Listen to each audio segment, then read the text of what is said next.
우리의 삶의 풍요, 실제적인 적과 꿀을 가져다 주는 것이 지혜인데 이 지혜를 얻기 위한 조건에 대해서 우리가 살펴보았습니다. 지혜를 얻는 것. 지혜는 우리 삶의 젖과 꿀을 가져다 주는데 이러한 젖과 꿀을 가져다 주는 지혜를 얻기 위해서는 반드시 조건이 만족되어야 된다는 것이죠. 그래서 근본적인 조건은 무엇입니까? 우리가 하나님을 경외하는 것입니다. 하나님을 경외한다는 것은 하나님을 알고 하나님을 두려워하고 하나님을 사랑하고 하나님을 높이는 것, 이 하나님을 경외하는 것, 이것이 지혜를 얻는 근본적인 조건입니다. 그러나 이 아구를 통하여 우리에게 하고 싶은 말은 실제적으로 이 지혜를 우리 손에 얻고자 한다면, 실제적으로 이러한 지혜를 우리가 얻고자 한다면 우리가 어떤 조건을 만족시켜야 된다는 거예요? 여호와 경외라는 앞면과 동일하게 뒷면인 나를 낮추는 조건, 이것이 분명히 우리에게 있어야 된다라는 것이죠. 나를 낮춘다는 것은 무엇입니까? 나를 알고 내가 어떤 자인지 알고 그런 나를 두려워하고 경계하고 그런 나를 미워하고, 하나님은 사랑하지만 나를 미워하고 나를 부인하는 것, 그렇게 나를 낮출 때에 내가 실제적으로 지혜라는 것을 내 손에 가질 수 있다라는 것이고, 이 아굴의 잠언 어제 말씀을 통해서 우리는 이렇게 자신을 낮추기 위해서 우리가 인정해야 되는 것, 우리가 깨닫고 우리 자신에 대해서 알아야 되는 것들이 무엇인지 살펴보았습니다. 무엇이었습니까? 내가 무능하다, 내가 무지하다라는 것을 내가 인정해야 된다는 것이죠. 그리고 내가 부패했다, 내가 죄악을 가지고 있다, 내 속에는 죄가 있고 배부르든지 배고프든지 나는 죄를 범할 수 있는, 나는 부패한 존재다라는 것을 인정해야 했고, 이 세대 가운데, 이 세상 가운데 내가 무능하다, 이 세대를 미워할 수도, 그리고 이 세대 속에서 거룩하게 구별될 수도, 이 세대 가운데서 내가 이 세대를 변화시키지도 못할 만큼 나는 무능하다라는 것을 인정해야 된다라고 말씀을 나누었습니다. 오늘 이 잠언 30장을 마무리하면서 이제 우리가 살펴볼 것은 아굴이 우리가 인정해야 될 것들을 결국 인정할 수밖에 없도록 하는 증거들을 지금 우리에게 제시하고 있다는 것을 보여주고 있어요. 오늘 본문 말씀의 특징은 무엇이냐면 뭐뭐에 대한 선엇이 있으니, 뭐뭐에 대한 선엇이 있으니, 뭐뭐에 대한 뭐 넷이나 선엇이 있나니라는 뭔가 한 세네 가지를 계속해서 제시하는 방식으로 말씀이 진행되고 있어요. 마치 뭐가 그러하다라는 것을 증명이라도 하듯이 이것을 봐라, 이렇지 않느냐라고 증명을 하듯이 그런 방식으로 말씀이 진행되고 있는데, 그래서 오늘 본문을 통해서 우리가 인정해야 될 부분들, 우리의 무지, 우리의 부패, 죄악, 우리의 무능에 대하여서 증거하고 있는 아굴의 증거를 살피면서 우리가 얼마나 그러한 존재인지를 확실하게 쐐기를 받고 있는 말씀들을 좀 살펴보려고 합니다. 그 첫 번째는요, 무지함의 증거죠. 무지함의, 우리가 무지하다라는 것을 인정해야 되는데 인정할 수밖에 없도록 하는 증거들을 오늘 18절부터 우리에게 제시하고 있습니다. 자, 18절 말씀 한번 읽어볼까요? 시작. 내가 심히 기이 여기고도 깨닫지 못하는 서너시 있나니. 서너 가지 증거를 대는데 이건 내가 아무리 생각해도 알지 못하는 거고 우리가 알지 못하는 거다, 우리가 무지한 거다라고 말하면서 19절을 넘어가 보면 먼저는 이렇게 말하죠. 공중에 날아다니는 독수리의 자치. 저 자치라는 단어는 길이라는 뜻입니다. 그러니까 저 가장 높은 곳을 나르는 독수리가 날아가는 길도 모르겠고 날아간 길도 모르겠다는 거죠. 그리고 두 번째는요, 반석이로 기어다니는 뱀의 길. 그리고 세 번째는 바다로 지나다니는 배의 길.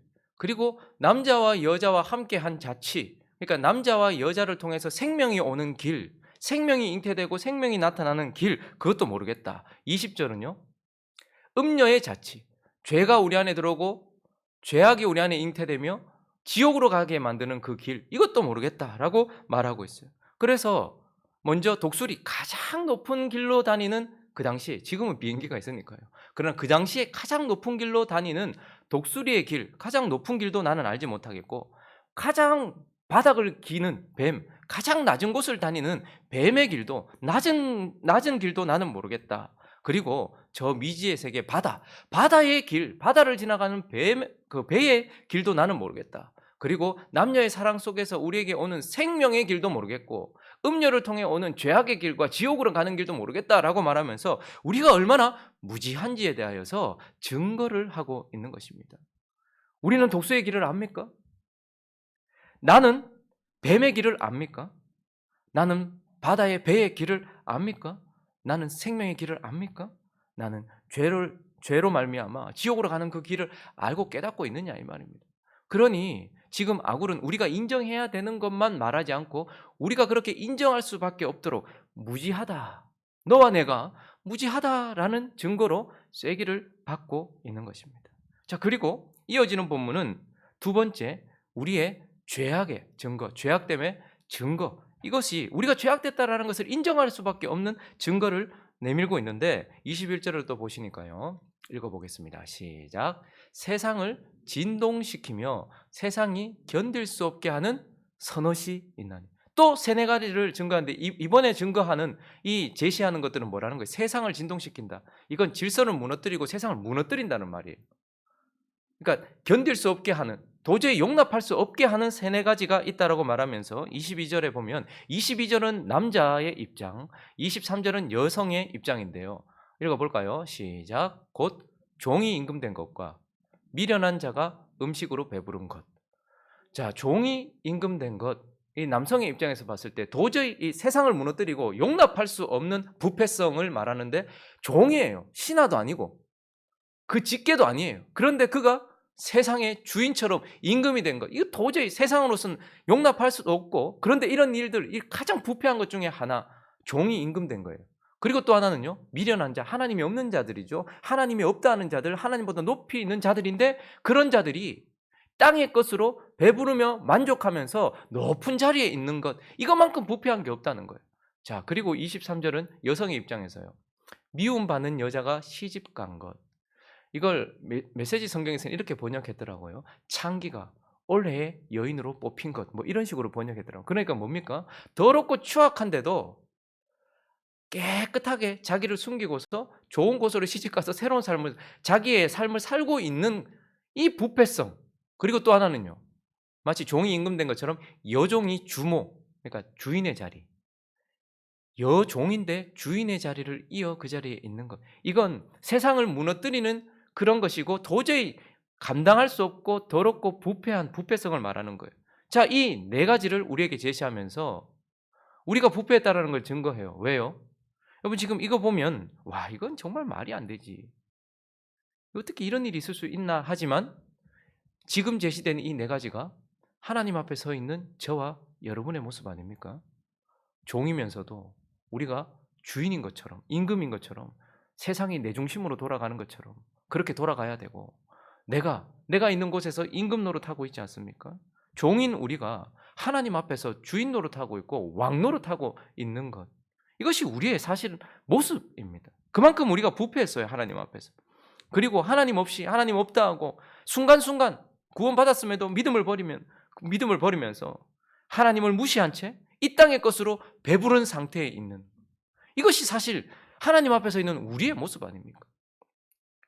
하나님과 언약을 맺고서 그분의 신부가 되었음에도 우리는 하나님 아닌 사단의 애인이 되기도 하고 세상의 애인이 되기도 하는 그런 창기와 같은 더러운 모습으로 있으면서도 이것저것 시집가면서 그곳에서 만족을 누리고 있는, 지금 미움받는 여자가 시집간 것과 같은 그러한 모습이 세상 속에 있는 우리의 모습 아닙니까? 이스라엘은 하나님의 신부였습니다. 그런데 이집트를 마치 애인처럼, 바벨론을 애인처럼, 로마를 애인처럼 그렇게 자기 자신을 내어주었던, 그러면서도 거기에서 시집가서 새로운 삶을 살려고 하는 그러한 모습이 하나님 앞에서 있는 저와 여러분의 부패성을 드러낸단 말이죠. 여종임에도 불구하고 마치 주인 노릇하고 있는 이러한 모습, 이 네 가지를 제시하는데 이것이 우리라는 거죠. 그러니 결국 아굴은 우리가 인정해야 돼. 내가 부패한 죄악을 가지고 있다라는 것을 인정할 수밖에 없는, 우리의 부패성을 인정할 수밖에 없는 증거를 네 가지 제시하고 있는 것입니다. 그리고 우리가 세 번째, 우리가 인정해야 될 것이 우리의 무능이었죠. 그런데 이어지는 본문, 이제 세 번째는 우리 무능함의 증거를 명확하게 드러내고 있습니다. 자, 24절을 한번 또 이어지는 말씀 읽어볼까요? 시작. 땅에 작고도 가장 지혜로운 것 넷이나. 이번에 또 넷을 증명하는데 가장 지혜로운 것, 그런데 뭐가 있는지 한번 볼까요? 25절 보니까 힘이 없는 종류인데 먹을 것을 여름에 준비하는 개미. 일단 개미를 우리에게 제시하고 있어요. 그리고 26절을 보니까요, 약한 종류인데 집을 바위 위에 짓는 사반. 저기서 말하는 사반은 바위 너구리. 뭐 이렇게 생각하시면 될 것 같아요. 라쿤 같은 바위 너구리, 그러한 사반, 그리고 27절에 임금이 없는데 다 떼를 지어 나가는 메뚜기, 그리고 마지막은요, 손에 잡힐 만하여도 왕궁에 있는 도마뱀, 이렇게 네 가지를 제시하고 있습니다. 자, 이들 보고 지혜로운 것 넷이다라고 말하고 있는데, 사실 지혜롭다라는 이 단어는 유능하다, 자기를 지킨다, 이런 뜻입니다. 그러니까 자기를 지키기에 유능한 지혜를 가지고 있는 존재 네 가지를 보여주고 있는데, 힘이 없어요. 개미는 밟으면 죽어요. 훅 불어도 날아가는 건데, 그런데 그들이 어떻게 합니까? 그러한 연약함에도 불구하고 자기가 있는 세상 속에서 자기를 지키는 준비성을 가지고 있는 개미. 그리고 약한 종류로되라고 말하는 26절, 약한 종류라는 것은 사실 이 개체가 적다라는 의미예요. 그러니까 소수라는 거예요. 이게 사반은 소수거든요. 개체가 적어요. 그런데도 어떻게 합니까? 자기를 지키기 위해서 바위 위에다가 집을 지어 자기를 보호하고 있는 이 유능한 사반의 모습. 그리고 임금이 없는 것 같아요. 이끄는 자가 없는 것 같은데 협력하고 자기들끼리 뭉쳐서 앞으로 나가고 있는 메뚜기. 그리고 손으로 잡으면 딱 잡히는 도마뱀이에요. 그런데 그거 어디로 들어간 거예요? 어디까지 침투한 거예요? 왕궁까지 침투했고, 왕궁 저 벽 위에, 거기에 거하고 있는, 좋은 곳에 거하고 있는, 참으로 아름다운 곳에 거하고 있는 이 도마뱀. 그러니까 이 네 가지, 개미와 사방과 메뚜기와 도마뱀은 자기의 세상 속에서 연약하고 부족하고 적고 왕도 없고 눈에 보이는 왕도 없고 그러한 자들이지만 어떻습니까? 자기의 생명을 지키고 자기의 내일을 지키고 자기의 삶을 지키고 있는 유능함.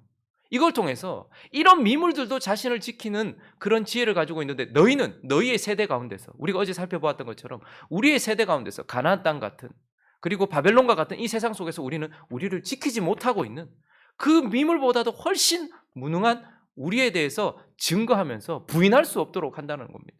우리는 준비를 하지도 못해요.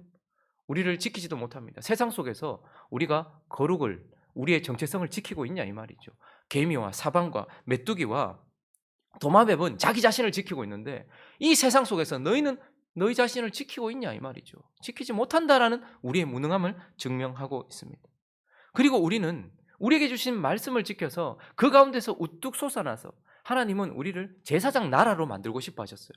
구별되는 것뿐만 아니라 거기서 우뚝 서기를 바라셨죠. 그러나 우리는 우뚝 서는 것, 거룩하게 구별되는 것도 무능해요. 그런데 이어지는 29절부터 볼까요? 또 29절을 읽어보면 또 네 가지를, 선엇을 또 제시하는데, 읽어볼까요? 시작. 잘 걸으며 위풍 있게 다니는 것 선엇이 있나니. 위풍 있게 다니는 것, 저것은 거룩하게 구별되어서 고귀하게 탁 돋보이는 선엇이 있다라고 말하는데, 자, 이어지는 본문 말씀 30절에 보니까 무엇이 탁 돋보입니까?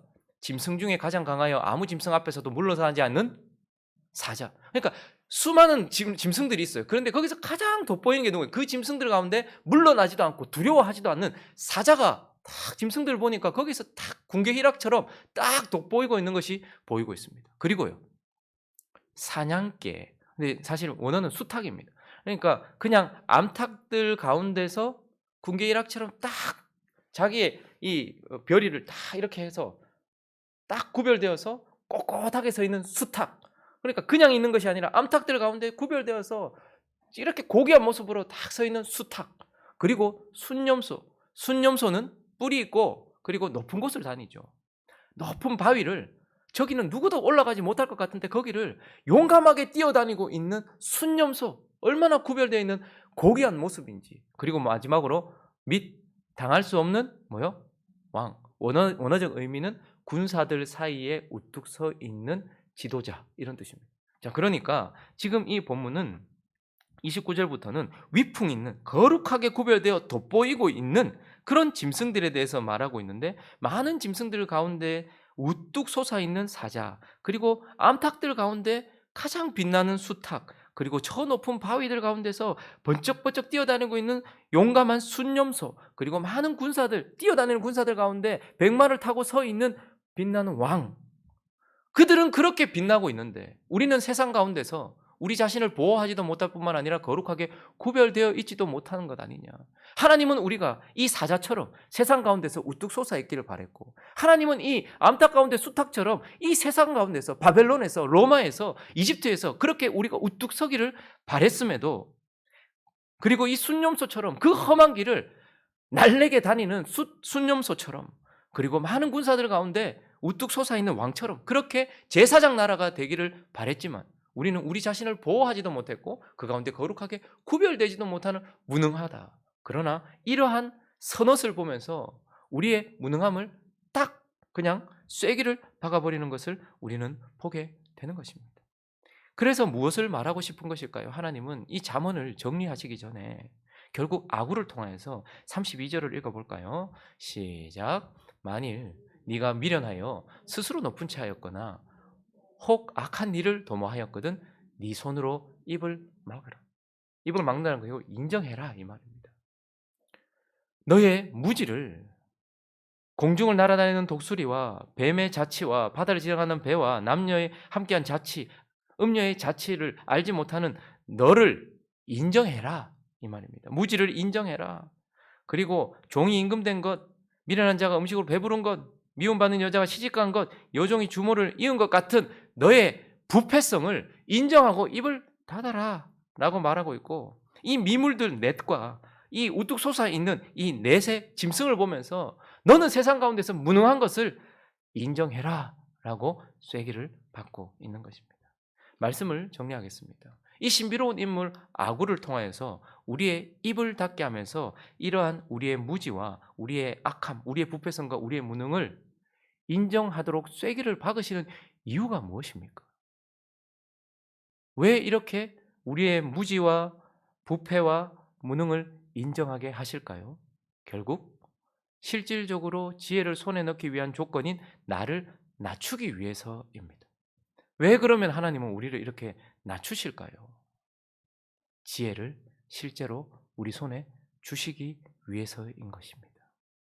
여호와를 경외하는 것과 나를 낮추는 실제적인 이러한 모습이 결국 진짜 지혜를 우리 손에 받아들게 하는 것이기 때문인 것입니다. 왜 하나님은 그러면 세상의 수많은 좋은 것들 중에 지혜를 우리 손에 주시려고 하는 것일까요? 그것이 바로 우리 삶에 진짜 풍요를 가져다 주기 때문인 것입니다. 다시 한번 우리 자신을 돌아보십시다.